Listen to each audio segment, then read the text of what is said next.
Opportunity, ایک اور موقع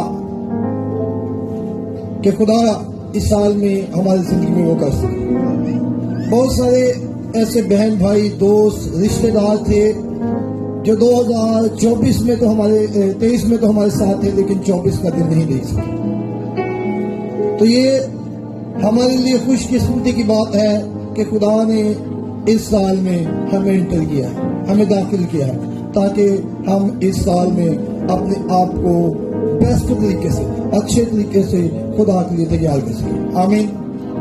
ہم نے کل رات بڑا زبردست حاصل کیا، کافی لوگ تھے اور سارے دعا میں بیٹھے ہوئے تھے اور لگاتار 2-2.5 گھنٹے تک لگاتار دعا کی، اور ہم نے اپنا 2023 بڑے بیسٹ طریقے سے چھوڑا، دعاؤں کے ساتھ چھوڑا، اور 2024 میں انٹر بھی ہم دعاؤں کے ساتھ ہی۔ تو جس چیز کا آغاز آپ اچھے سے کریں گے وہ ہمیشہ آپ کے لیے اچھا ہوگا۔ آمین۔ اس تمثیل میں ہم چند ایک باتوں پر غور کریں گے۔ انجیل کا جو درخت ہے وہ قوم بنی اسرائیل ہے۔ درخت لگانے والا خداوند ہے۔ پاکستان کا جو باغبان ہے وہ یسوع مسیح ہے، اور مالک اب آیا ہے کہ وہ پاکستان میں سے، باغ میں سے جو ہے وہ پھل ڈھونڈے، اور ہم دیکھتے ہیں کہ یہاں پر مالک آیا ہے، اس نے باغ کو دیکھا ہے کہ سارا باغ بڑا زبردست ہے۔ ہم دو چیزوں کو دیکھتے ہیں، ایک انجیل کا درخت یہاں پر ہے اور ایک انجیل کا درخت جو ہے وہ متی کی انجیل میں موجود ہے۔ وہاں پر یسوع مسیح نے درخت تو دیکھا ہے، دور سے وہ بڑا خوشنما دکھائی دے رہا، بہت ہی خوبصورت دکھائی دے رہا، بڑا زبردست دکھائی دے رہا، اس کے اوپر پتے بھی ہیں، بڑا گرین ہے، بڑا سبز ہے، اور موٹی موٹی شاخیں ہیں، اچھا تنا ہے، لیکن جب یسوع مسیح پاس گیا ہے تو اس میں پھل نہیں تھا۔ اس میں بھی ایسا ہی ہوا، یہاں پر پاکستان لگایا گیا، درخت لگائے گئے، درختوں کی جو ہے وہ دیکھ بھال کی گئی، ان کو اچھے طریقے سے تیار کیا گیا، سارا کچھ اچھا کیا، لیکن 3 سال تک اس کو بڑھانے کے باوجود اس میں کوئی پھل نہیں، اور جب مالک آیا اسے کوئی پھل نہ ملا تو بڑا حیران ہوا، بڑا پریشان ہوا کہ 3 سال ہو چکے ہیں اس درخت کو لگے ہوئے، 3 سال ہو چکے ہیں اس درخت کو اس جگہ پر نصب کیے ہوئے، لیکن ابھی تک اس میں پھل موجود نہیں۔ 3 سال یسوع مسیح کی خدمت کے 3 سال ہیں جو وہ قوم بنی اسرائیل کے درمیان کرتا ہے،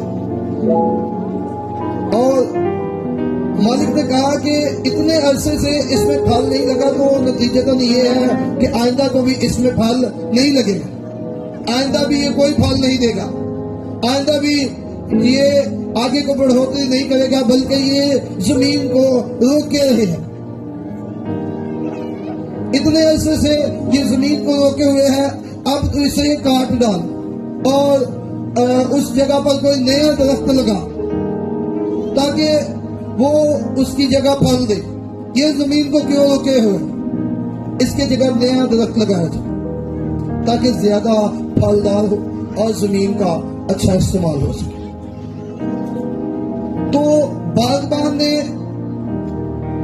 اس سے ریکویسٹ کی کہ 1 سال تو اسے اور رہنے دے، اگر کوئی کمی رہ گئی ہے، اگر پرورش میں، اگر اس کی دیکھ بھال میں کوئی کمی رہ گئی ہے تو اس سال میں اس کمی کو بھی پورا کروں گا، میں اس کے لیے تھالا کھودوں گا، اگرچہ اس میں پانی کی کمی تھی میں اسے پانی دوں گا، اگر کھاد کی کمی تھی کھاد دوں گا، اگر کاٹ چھانٹ کی کمی تھی میں کاٹ چھانٹ کروں گا، اگرچہ یہ جنگلی درختوں کے، اگرچہ دوسرے درختوں کے ساتھ جڑا ہوا تھا وہ اس کی خوراک کو حاصل کر لیتے تھے، اس سال میں ایسا کروں گا کہ میں اسے بالکل ان سے الگ کروں گا تاکہ اس کے اندر سے تجھے پھل مل سکے۔ اگر آئندہ کو بڑھا تو ٹھیک، ورنہ تو اسے کاٹ ڈال۔ ہم دیکھتے ہیں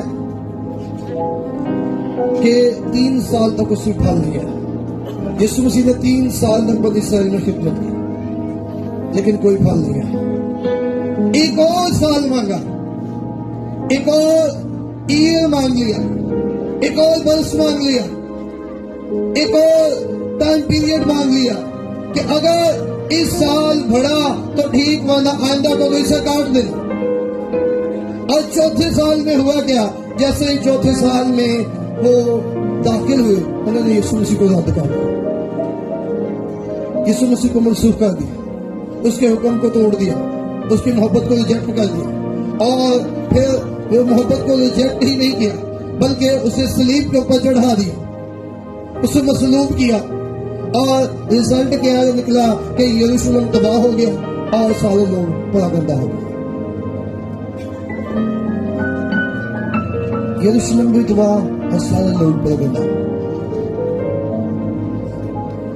آج بہت سے لوگ اس طرح ہی ہیں, وہ خدا کے پاس آتے ہیں, وہ خدا کی حضوری میں آتے ہیں, وہ لگاتار ہر روز چرچ آتے ہیں, ہر ویکینڈ میں چرچ آتے ہیں, وہ لگاتار خدا کے پاس آتے ہیں, لیکن خدا کے لیے اپنے دل کو تیار نہیں کرتے, خدا کے لیے اپنی سوچ کو تیار نہیں کرتے, خدا کے کہنے کے موافق اپنے کام نہیں کرتے. خدا جس طرح چاہتا ہے وہ اس طرح تیار نہیں ہوتا.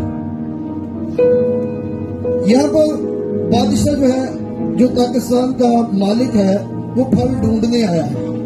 3 سال تک لگاتار اسے پھل ڈھونڈا ہے لیکن اسے کچھ نہیں ملا. اب اس نے کوشش کی ہے کہ اسے کاٹ ڈالا جائے.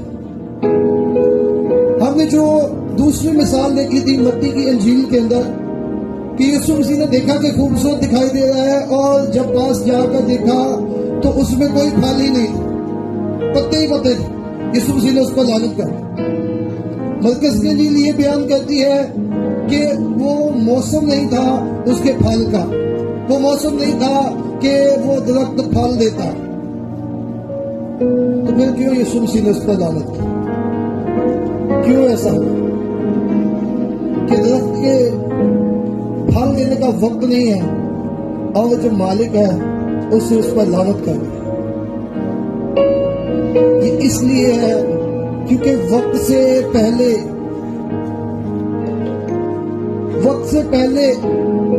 انجیر کے درخت میں کچھ پھل لگتے ہیں, اس کے بعد پتے آتے ہیں, اس کے بعد اس کا اصل پھل واپس آتا ہے.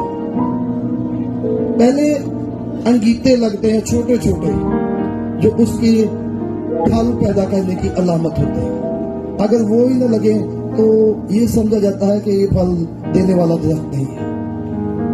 آج بھی شاید کچھ لوگ ایسے ہی ہیں جو لگاتار چرچ آ رہے ہیں لیکن ان کی زندگی کے چھوٹے چھوٹے انگیتے ہی, ابھی سائن کی نشان ہی شو نہیں ہوئے.